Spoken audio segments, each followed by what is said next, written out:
The morning air was cool, sharp enough to sting Sarah's lungs as she stepped onto her porch. A thin slip of paper, flapping against her front door, caught her attention. She frowned, tugging it free. Bold, black letters screamed across the top. Notice of eviction. Her hands trembled as she scanned the page. The signature at the bottom was unmistakable: Linda Crowley, HOA President.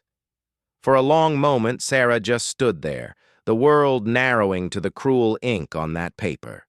Her home, her sanctuary, the one place she thought was untouchable, suddenly felt like quicksand under her feet. Inside, she dropped the letter on the kitchen counter. This can't be real," she whispered, her voice shaking. Her phone buzzed with a text from her next-door neighbor, Marcy. "Did you get one too?" Sarah typed back quickly. "What? An eviction notice?" There was a pause before the reply came. "No, just you." A hollow chill ran through her. Why only her? She remembered the whispers from block parties, neighbors lowering their voices whenever Linda's name came up. "Don't cross her." "She'll make your life hell." Sarah had dismissed them as exaggerations. But now, staring at the letter, she realized it wasn't a neighborhood myth. It was a warning she had ignored. From her window, Sarah spotted Linda across the street, standing tall in her pressed blazer, clipboard tucked under one arm. Their eyes met. Linda's lips curled into a thin, satisfied smile before she turned and walked away. Sarah's chest tightened. This wasn't just about rules. This was personal. And somewhere deep down, she knew. The fight had only just begun. Sarah couldn't let the eviction notice go unanswered. That night, she sat at her dining table, the paper spread out like a weapon aimed at her chest. Every line of legal jargon screamed intimidation. She knew Linda was powerful, but she also knew power didn't exist without fear propping it up. The next morning, she knocked on Marcy's door. The woman hesitated before opening, eyes darting nervously over Sarah's shoulder as if Linda herself might be lurking nearby. "Marcy, I need to know, has Linda ever done this before?" Sarah asked softly.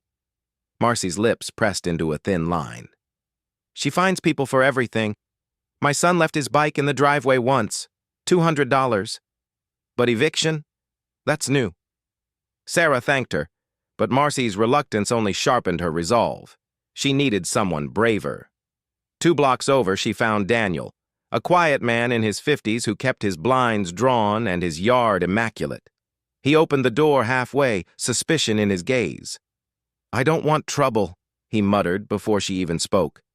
"Daniel, please," Sarah urged, her voice trembling but steady. "It's only me."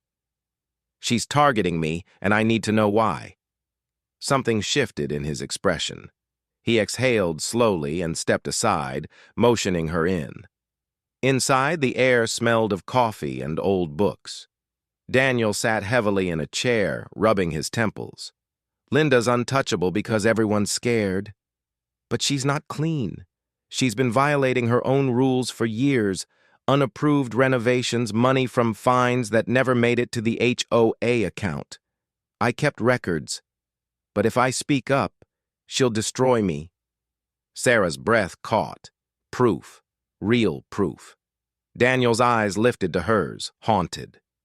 "You didn't hear this from me." When she left his house, Sarah felt a dangerous clarity. The neighborhood wasn't loyal to Linda. They were shackled by fear, and fear could be broken. The HOA meeting was held in the clubhouse, a sterile room with folding chairs and buzzing fluorescent lights. Sarah sat near the front, a folder of documents clenched in her lap. Every heartbeat felt like a countdown. Around her, neighbors whispered, avoiding Linda's gaze as she stood at the podium, her blazer crisp, her smile sharpened to a blade. "Let's begin," Linda announced. "First order of business, violations. As you all know, Sarah Turner has repeatedly failed to comply with community standards. It has become necessary to move toward eviction." Gasps rippled through the room. Sarah rose slowly, her legs trembling but steady enough to carry her forward. She placed the folder on the table and met Linda's eyes. "That's a lie," she said, her voice louder than she expected. "And I can prove it." Linda smirked, tilting her head. "Oh, Sarah." Always the dramatist. "Do you really think anyone here believes you over me?" Sarah opened the folder. One by one, she pulled out photographs. Linda's backyard patio, rebuilt without permits. Receipts for landscaping work billed to the HOA but never approved. Bank statements showing missing funds. Murmurs spread through the room like wildfire. "This isn't about violations," Sarah continued. "It's about control. Linda has fined families for bikes, for plants, for holidays, while breaking every rule herself." A man in the back stood. "She fined me for leaving my trash can out an extra day," he muttered, voice shaking. "But she's the one with construction trucks parked outside her house for months." Another woman chimed in, louder. "She made me cry over garden lights. I paid a fine I couldn't afford." Linda slammed her hand against the podium. "Silence! You people wouldn't even have a neighborhood if it weren't for me." But her voice cracked, thin and desperate. Sarah leaned closer, her voice steady as steel. "You don't protect this community, Linda. You feed on it." The room fell heavy with silence, then a low rumble of agreement.